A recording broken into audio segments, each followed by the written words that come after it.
Entonces, la manera más clara tal vez de entender la naturaleza de Dios es estudiando los nombres, o la manera más ordenada tal vez es estudiando los nombres. Primero, Yahweh, o el Señor.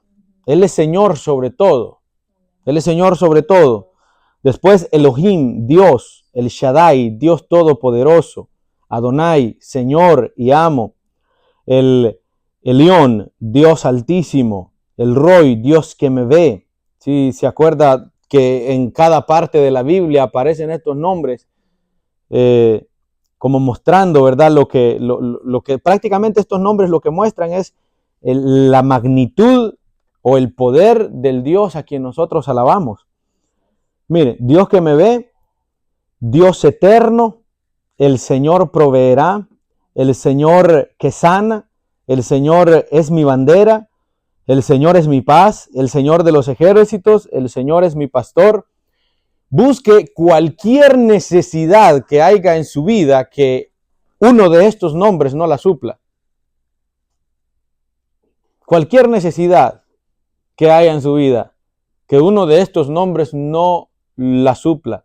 Dice que el pueblo de Israel, cuando entraba en guerra con otro país o con otro pueblo, ellos empezaban a clamar a Jehová Nisi, porque ellos entendían que Él era su bandera, que Él era su estandarte, que Él era el que los iba a defender del enemigo. Ellos empezaban a clamar a Jehová Nisi porque ellos lo conocían, ellos sabían que su Dios los iba a proteger, que su Dios era un Dios protector y que no los iba a abandonar y que no los iba a dejar solos. Cuando entraban en tiempo de guerra o en tiempo de dificultad, ellos clamaban a Jehová Shalom. Un día de estos les comenté que sentí tanta ira dentro de mí por un asunto que estaba pasando, que mi cuerpo empezó como a temblar y a temblar. Y no encontré nada más mejor que doblar mis rodillas y empezar a respirar y decirle: Señor, dame paz. Señor, dame paz. Señor, dame paz. Esa es la naturaleza de Dios, que cuando uno lo busca, Él está ahí para nosotros. Señor de paz para nosotros. Es Señor de los ejércitos para nosotros. Y es nuestro pastor también. Él nos guía. El Salmo 23 creo que es el que dice: Jehová es mi pastor, nada me faltará. En lugares de delicados pastos me pastoreará junto a corrientes de aguas. Dice que nos va a pastorear. O sea, Él es nuestro pastor, es nuestro guía. Ese pastor a veces lleva una vara y un cayado también. Dice: su vara y su cayado me infundirán aliento. Muchas veces ese salmo nos llena de gozo y nos llena de aliento, pero la vara no servía para otra cosa más que para encarrilar a la oveja o para darle su toquecito por si la oveja se estaba yendo para otro lado. Y el cayado, dicen que es como un garabato que servía para ponérselos en el cuello y pegarles un jalón cuando de repente se estaban yendo para otro lado.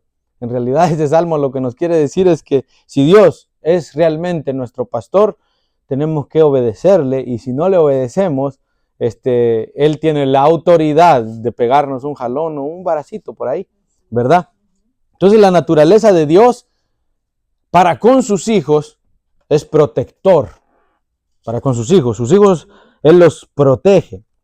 Él es el creador de todo. En estos 13 nombres prácticamente encontramos todo lo que la Biblia dice acerca de Dios. Por ejemplo, el Roy, Dios que me ve. Si nosotros tenemos presente en cualquier momento de nuestra vida este nombre, vamos a entender que Dios está en todas partes. No nos van a pasar las de Jacob. ¿Se acuerda que Jacob tuvo un sueño cuando iba huyendo de su hermano para la casa de su tío Labán? Tuvo un sueño. Dice que se quedó dormido y puso su cabeza en una piedra, y dice que tuvo un sueño y vio escalera de la tierra al cielo y que ángeles subían y que ángeles que bajaban. Dice que cuando despertó, dice que dijo: ciertamente Dios estaba aquí y yo no lo sabía. Muchas veces eso nos pasa porque nosotros nos movemos mucho por la emoción. Nosotros queremos sentir cosas, y si no sentimos cosas, pensamos que Dios no está ahí, pero Dios está en todas partes. Dios está aquí, Dios está allá en nuestro trabajo, Dios está en todas partes. Él nos está viendo todo lo que nosotros hacemos. Amén.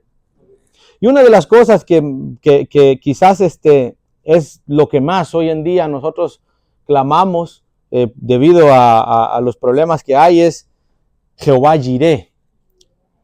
Dios proveerá. Esto se pronunció cuando iba Abraham con Isaac a sacrificarlo. Y Abraham le dijo, Isaac le dijo a Abraham, padre, le dijo, llevamos leña, llevamos todo para prender el fuego. Allí están las cuerdas, llevamos absolutamente todo, vamos listos para hacer el sacrificio. Pero ¿dónde está el cordero? Y dice que Abraham le dijo, Dios se proveerá cordero.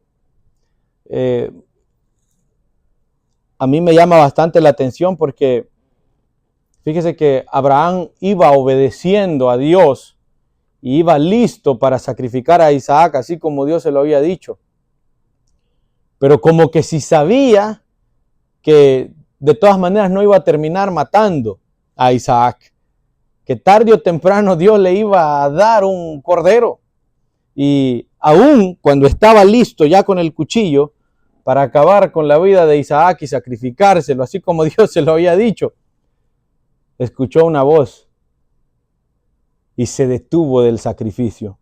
Y apareció el cordero que Dios se proveería. Amén. Eso simboliza a Cristo. Amén. Nosotros, la vida de Isaac, que estábamos destinados a morir por los pecados cometidos, condenados a muerte, pero en última instancia de nuestra vida, Dios se proveyó un cordero y evitó nuestra muerte y proveyó nuestra salvación. Pero no solamente provee nuestra salvación, sino nuestro auxilio en las tribulaciones, como dice el Salmo. El Señor proveerá, la naturaleza de Dios es proveer para nosotros. Él no nos ha dejado. Casi siempre decimos aquí en los cultos, sobre todo cuando vamos a recoger la ofrenda, que no hemos tenido necesidad de muchas cosas. Nosotros lo tenemos todo. Muchas veces mi mamá nos decía que nosotros nos quejamos porque solo miramos el derecho de nuestra nariz.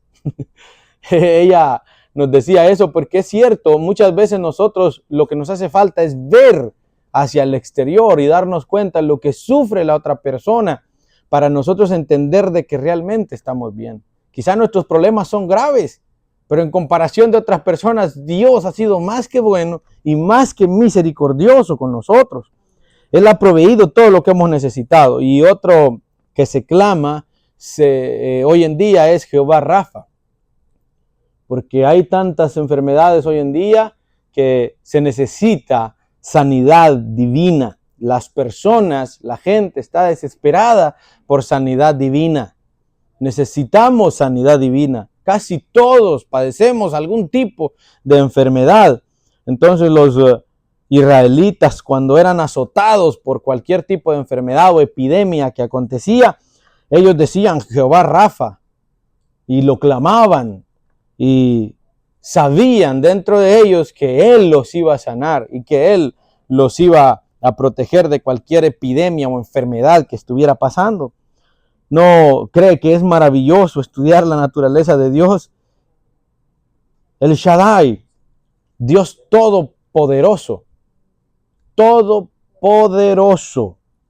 Hermanos, Elohim, aquí le pusieron nada más Dios, pero en realidad es el creador de nosotros, el que nos creó, amén.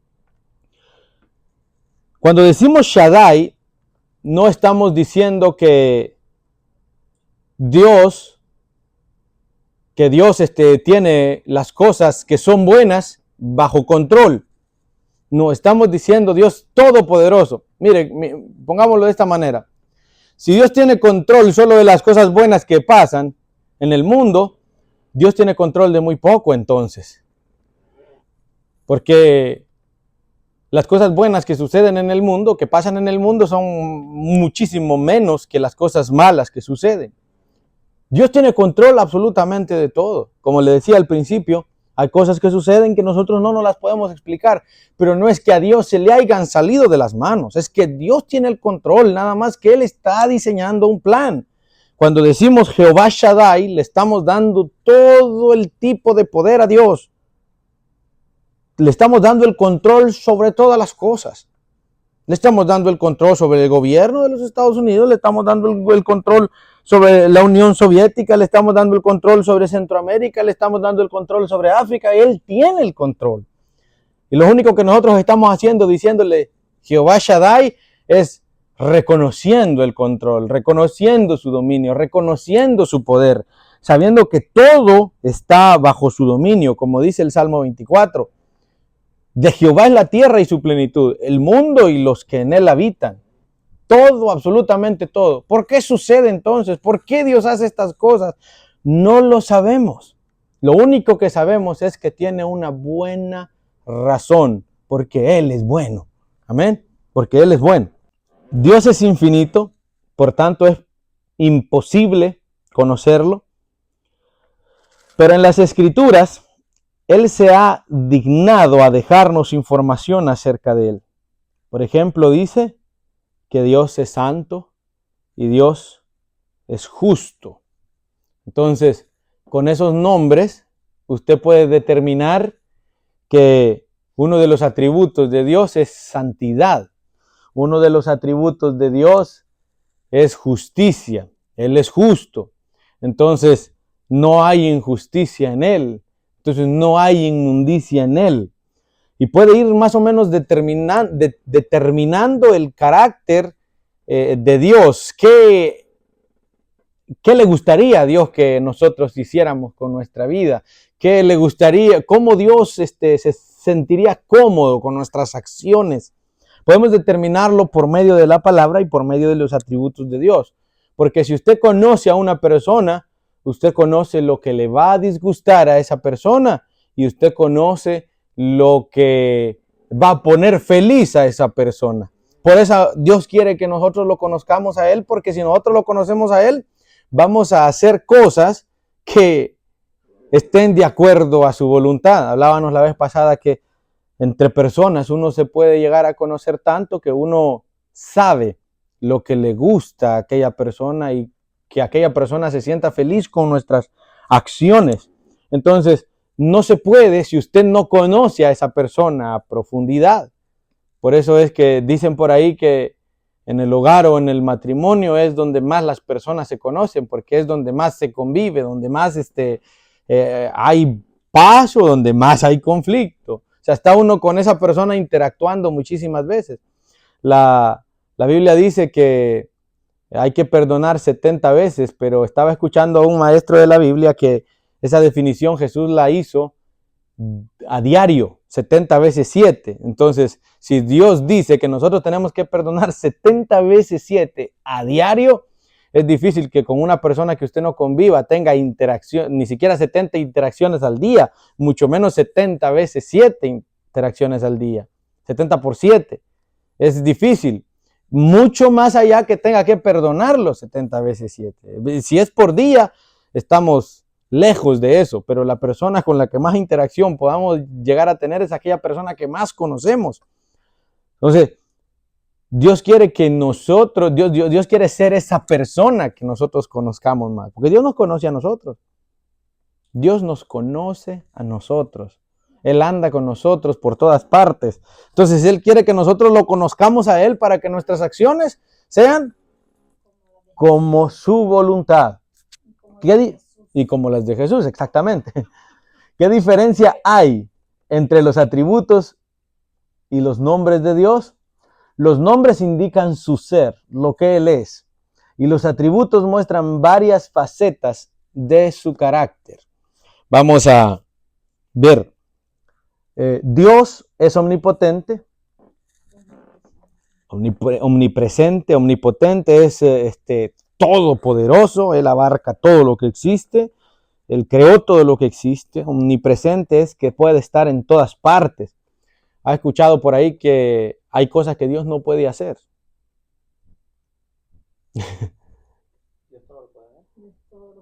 Dicen que hay cosas que Dios no puede hacer porque van en contra de su propia naturaleza. Por ejemplo, Él no se puede ir de aquí para allá porque Él está en todas partes.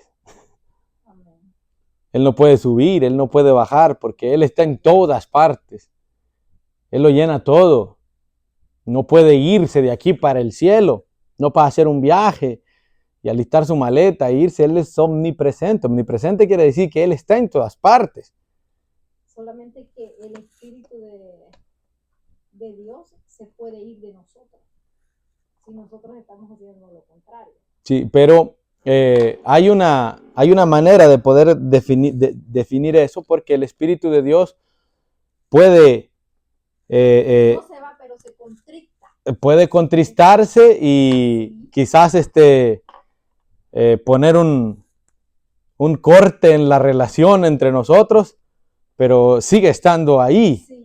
Sigue estando ahí, no se puede ir. Ahora, podemos perder la relación con Él y no sentir, o sea, que el enemigo puede cauterizar nuestra conciencia de tal manera que entendamos que Dios no está ahí, aunque sigue estando ahí.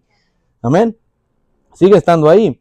Entonces, Dios es omnipotente, Dios es omnipresente, Él está en todas partes, como estábamos hablando, que no puede irse de aquí para allá, no puede alistar maletas y decir, como no me quisieron aquí, me voy para allá, no, porque Él está allá. Él está en todas partes. Él es omnisciente, prácticamente lo mismo, Él es sabio. Dice uno de los, en Romanos, creo yo, capítulo 11, creo que es que dice que ¿quién le dio consejo a Dios alguna vez? ¿O quién le dijo a Dios cómo hacer las cosas? En Romanos capítulo 9 habla del barro, creo yo, del barro y el alfarero. Y si podría el barro decirle al alfarero, yo quiero que me hagas así, o no me gusta como me has hecho, quiero que me hagas diferente. El barro no puede decirle eso al alfarero. El alfarero simplemente lo ve y dice, no me gusta, lo destruye y lo vuelve a hacer. El barro no tiene ninguna capacidad de decirle al alfarero cómo quiere que lo haga. ¿Por qué? Porque el alfarero es el que tiene el control y el dominio sobre el barro. Él es el que tiene sus máquinas, que está moldeando con sus manos esa vasija y la quiere hacer como Él quiere hacer. Entonces Dios es sabio y Él quiere hacernos como Él quiere que seamos. Dios es soberano. Esto de Dios es soberano, lo que quiere decir es que prácticamente lo mismo que venimos diciendo antes, que Dios está sobre todas las cosas. No, que una persona mala, que no tiene temor de Dios y que hace fechorías y por qué Dios no le pone un estate quieto y por qué Dios esto y por qué Dios lo otro. Dios sabe lo que está haciendo. Y Él sabe hasta dónde lo va a dejar llegar. Él sabe hasta dónde lo va a dejar llegar y sabe lo que sea que le permita hacer. Él sabe por qué. Nosotros nos cuesta entender el carácter de Dios cuando hablamos de todas estas cosas. Cuando decimos que Dios tiene el control sobre todas las cosas y viene a nuestra memoria todas las cosas que han pasado, las injusticias que quizás hemos vivido, y como que si no queremos aceptarlo, pero fue por algo, algún propósito tenía el Señor. La Biblia dice que todos los que amamos a Dios, todas las cosas nos ayudan para bien. De alguna manera nos va a ayudar lo que Dios esté permitiendo que suceda o que pase en nuestra vida. Es doloroso, pero es así. Eso es la soberanía de Dios. Nosotros a veces pensamos que tenemos autoridad para decirle sí o no a Dios. Pero cuando nosotros decimos que Dios es soberano, estamos diciendo que vamos a terminar tarde o temprano haciendo su voluntad para nuestra vida. Cueste lo que cueste. El pastor Montoya rápido contaba la historia de un hombre que se llamaba Abelino. Este hombre que se llamaba Abelino dice que escuchaba una voz que le decía, anda a predicar la palabra del Señor, Abelino. Y dice que él no hacía caso y andaba ahí echando relajo siempre. Y dice que un día no se fijó y pasó el rolo mojado en un panel eléctrico y se quemó todo.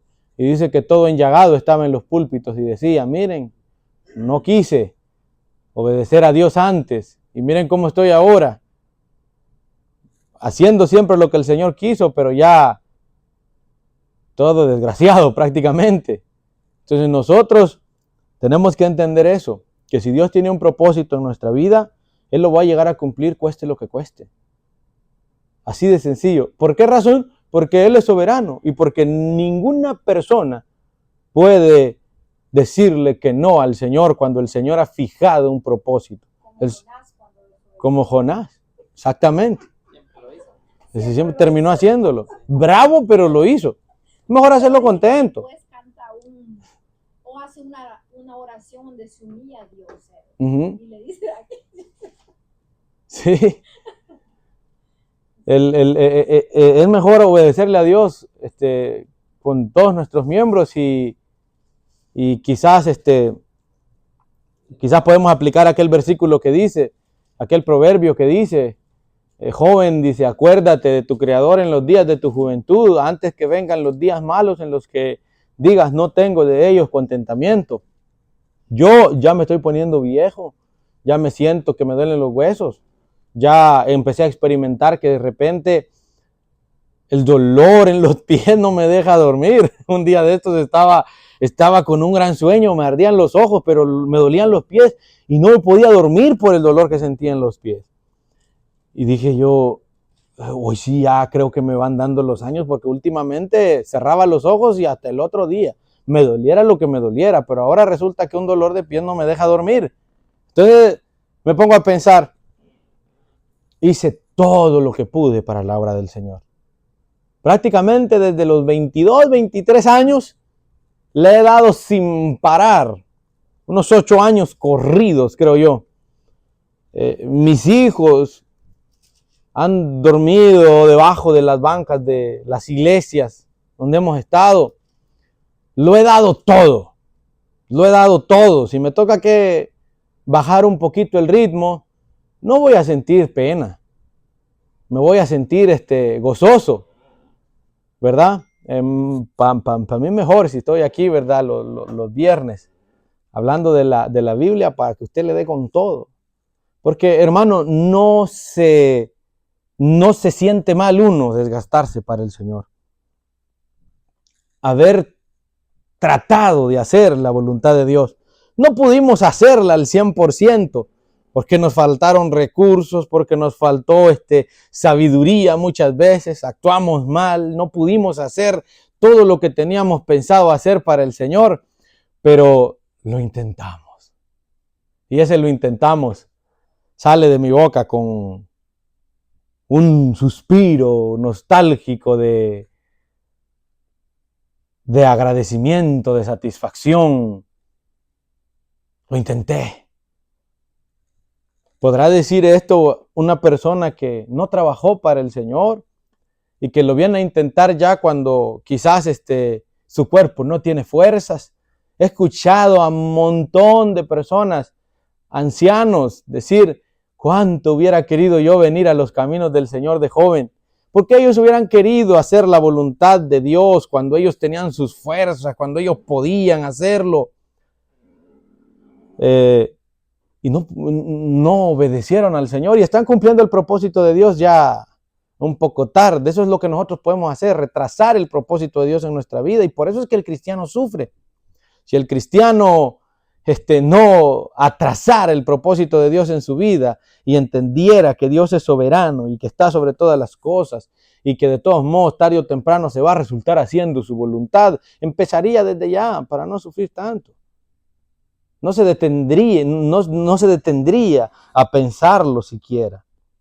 Él es santo, Él es justo, Él es fiel, Él es misericordioso, Él es amoroso, Él es bondadoso. Entonces, si vemos estas características de Dios o estos atributos del Señor, ¿cómo desearía entonces el Señor que nosotros actuemos? Una persona que es mala en su corazón no espera que los demás actúen en bien para él o para ella. Está esperando que los demás hagan, que los demás actúen de la manera que Él es.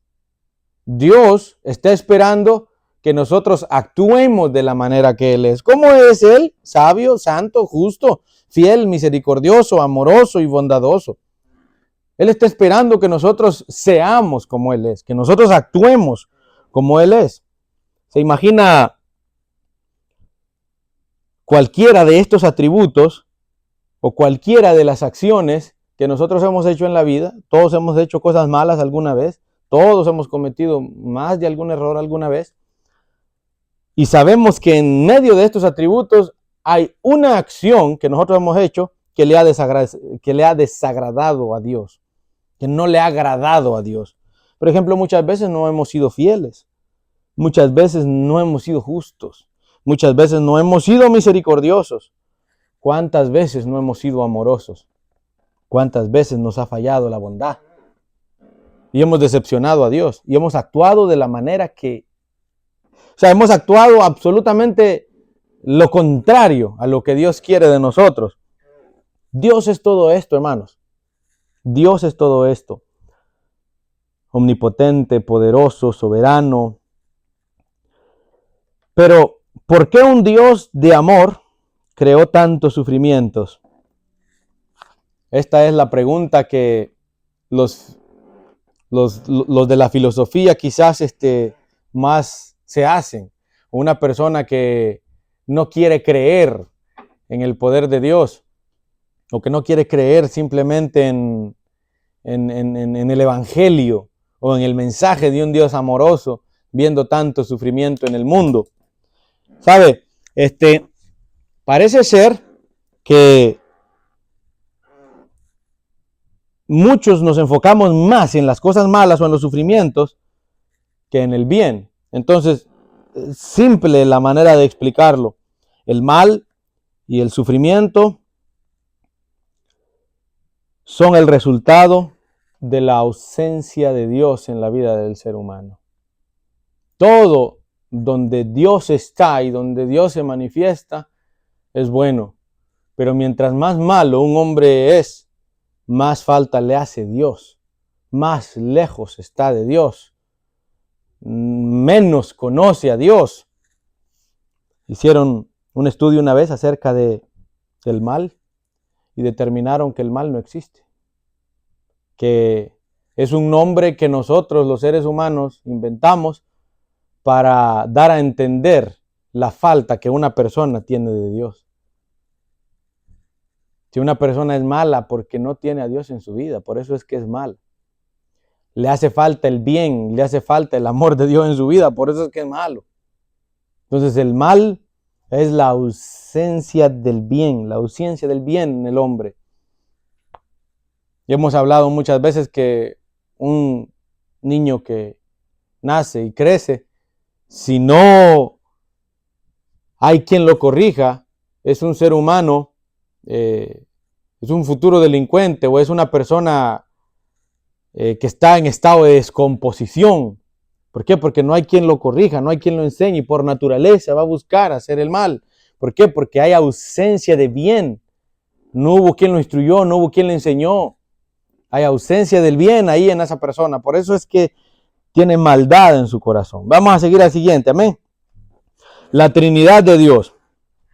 Quizás es uno de los, para hablar de la doctrina de Dios, quizás es uno de los temas más complicados, cuando uno no quiere aceptar la palabra del Señor. Cuando uno quiere aceptar la palabra del Señor, todo es fácil. Por eso le decía al principio, en Génesis capítulo 1, versículo 1, en el principio creó Dios los cielos y la tierra, o Salmo 24, capítulo 1, de Jehová es la tierra y su plenitud del mundo y lo que en él habita.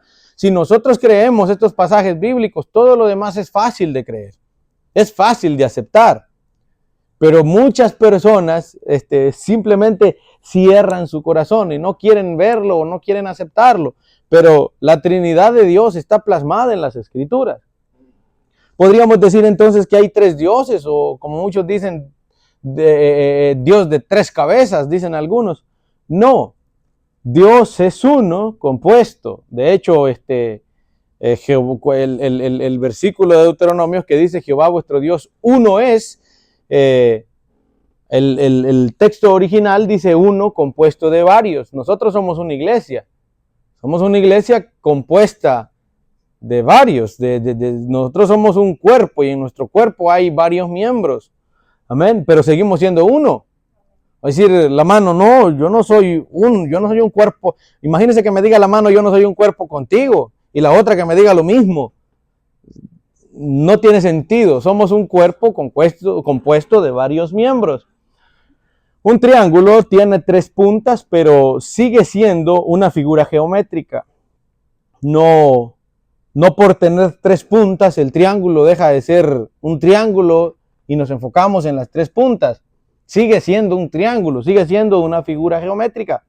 Nosotros somos un cuerpo y tenemos alma y espíritu. O sea, cuerpo, alma y espíritu. Dios es Padre, Hijo y Espíritu Santo. El Padre crea, el Hijo redime y el Espíritu Santo santifica.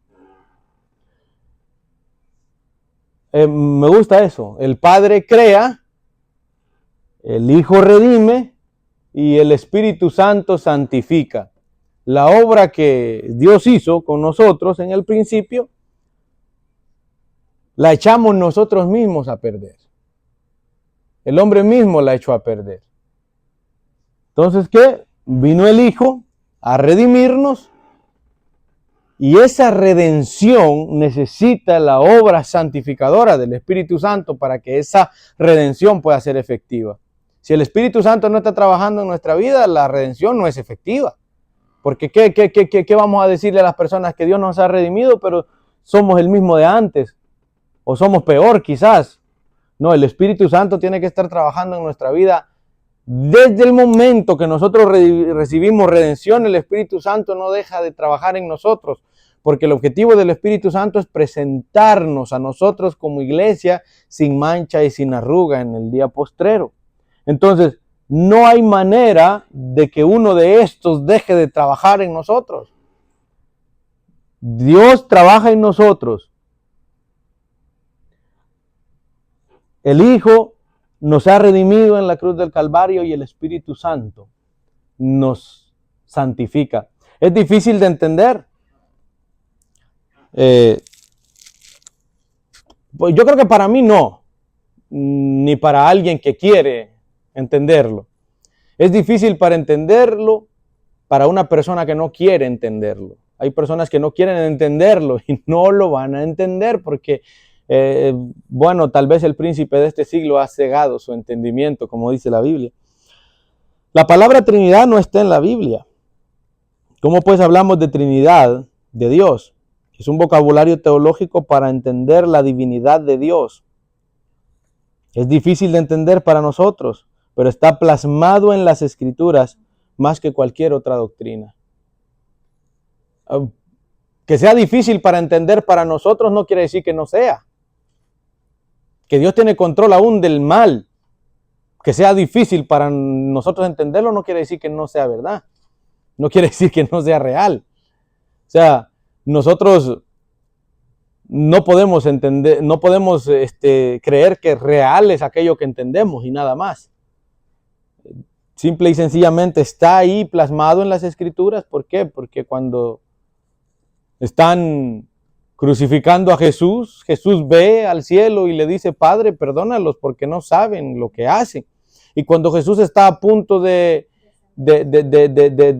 ascender al cielo, les dice a los discípulos: el Espíritu que envía el Padre, el Espíritu de verdad, Él los va a guiar a toda verdad. Entonces, no es difícil de entender. O sea, hay 3 obrando a la misma vez en nosotros.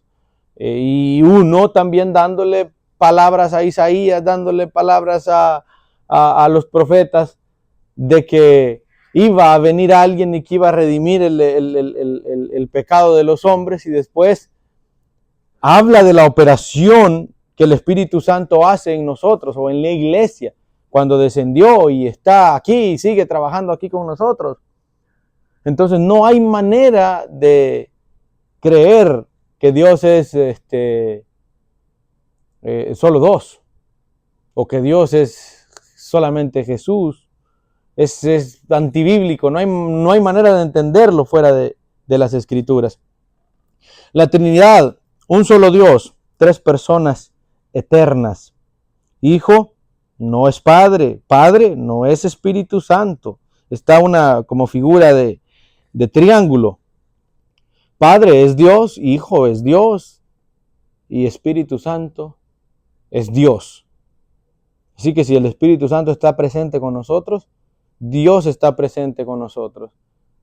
O sea, y si Dios está presente con nosotros, están presentes con nosotros. Las tres divinas personas, dicen por ahí, están presentes con nosotros, Padre, Hijo y Espíritu Santo. Entonces eso sería la naturaleza de Dios o la doctrina de Dios. Conclusión, la gran mayoría creemos que Dios existe, pero lo correcto sería saber que Dios existe. ¿Sabe por qué la gran mayoría solamente creemos que Dios existe? Pregúntele por la calle a personas si creen que Dios existe. Las personas le van a decir, sí, yo creo que Dios existe. Quizás un 90% de la humanidad cree que Dios existe. O quizás un 99% de la humanidad cree que Dios existe. Tendría que hacer caso omiso a sus instintos para decir que Dios no existe. Tendría que cerrar los ojos y dejar de ver la grandeza celestial o el orden que nos rodea con la naturaleza o cómo funciona nuestro propio organismo, nuestro propio cuerpo humano. Tendría que dejar todas esas cosas por un lado y determinar simplemente que Dios no existe. Entonces yo diría que quizás el 99% de personas creen que Dios existe, pero lo correcto no es creer que Dios existe simplemente. Lo correcto es saber que Dios existe. Por eso es que al principio les decía, la Biblia no está preocupada tratando de darle a entender al hombre que Dios existe. La Biblia simplemente afirma que Dios existe. Nosotros no podemos pensar que con nuestros argumentos vamos a convencer a las personas de que Dios existe. Es Dios el que tiene que convencer, es Dios el que tiene que revelarse a esa persona para que esa persona entienda que Dios existe. Porque no hay argumento no hay argumento aceptable para un ser humano a quien Dios no quiera revelarse. No hay argumento. Entonces, lo mejor sería saber que Dios existe y que Dios está interesado en que nosotros le conozcamos. Y esto es la Escritura.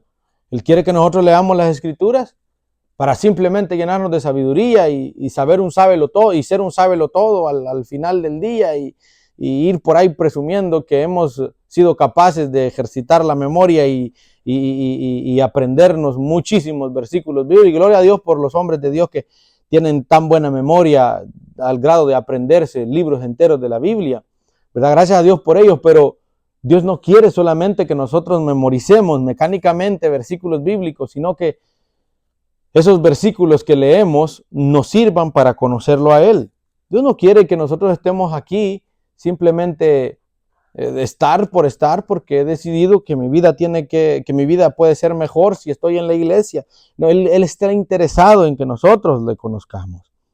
Eso es el lema del Evangelio, las buenas nuevas del Evangelio es Dios está aquí y Él quiere que le conozcas. Entonces Dios ha dejado su palabra para que nosotros le conozcamos. Dios ha enviado su Espíritu Santo para que Él nos muestre su poder y le conozcamos. Está la oración para que le conozcamos. Nosotros usamos la oración para simple y sencillamente pedir muchas veces, pero en realidad es que Dios quiere que lo conozcamos. El ayuno es que Dios quiere que lo conozcamos.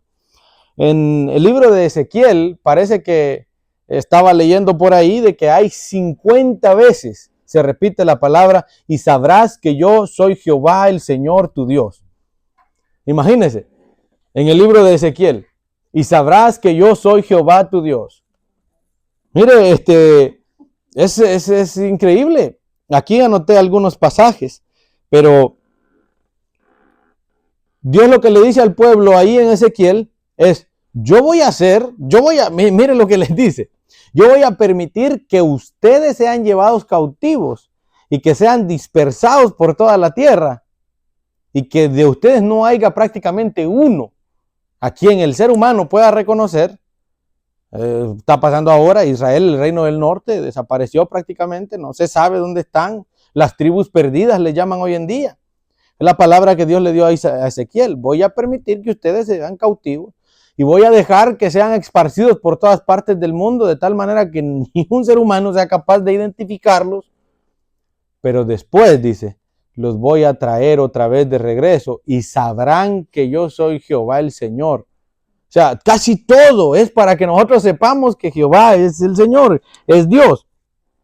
Podemos estudiar muchísimos sucesos bíblicos donde, ¿de qué suceso podemos hablar? Vamos a hablar de la cautividad de Judá en Babilonia.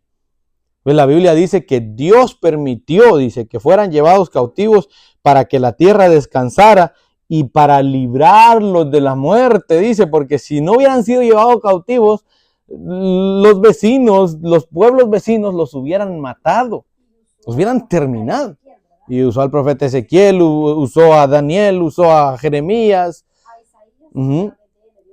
a Isaías también. Entonces, aún la cautividad del pueblo de Judá y del pueblo estaba en el propósito de Dios. ¿Se imagina? ¿Qué diría el pueblo de Judá siendo llevado cautivos, estando allá en Babilonia? Estaban tristes y los babilonios les pedían que cantaran y ellos no podían cantar porque estaban tristes y no entendían. Y Dios lo estaba haciendo para resguardarlos, para cuidar la simiente de la cual nacería el Hijo de Dios. ¿Se imagina?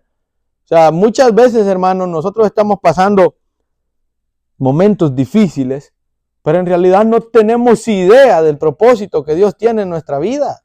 No tenemos idea. Y como les decía la vez pasada, si tuviéramos idea, pues lo firmáramos y ya, que pase. No, nos pusiéramos a pensar en otra cosa. Pero es ahí donde se puede depositar nuestra fe. Yo creo que Dios revela, yo creo que Dios habla, yo creo que Dios está pendiente de nosotros, pero yo creo que si Dios nos mostrara absolutamente todo el proceso, es como que si usted vaya a ver una película y alguien se la cuente, ya no le haya el mismo sentido. Y muchas veces Dios lo que quiere es que nosotros experimentemos con el tiempo su grandeza y su poder. Podemos estudiar entonces muchos sucesos bíblicos donde el poder de Dios se manifestó. La intención principal era que los israelitas se dieran cuenta que tan grande era Dios y para que lo conocieran. Por ejemplo, Él endureció el corazón del faraón para que los israelitas vieran el poder de Dios manifestarse a través de ¿qué? A través de las 10 plagas, a través del abrir el mar rojo, a través de la columna de fuego, a través de la columna de nube, a través del agua de la peña, a través del maná del cielo, de las aguas amargas. Muchas veces Dios, hermanos, tiene sus métodos para que nosotros le conozcamos. Martín Lutero decía que hay 3 maneras de conocer a Dios: la oración, la Biblia y el sufrimiento. Y muchos eligen el sufrimiento. Yo espero que nosotros escojamos la oración y la Biblia.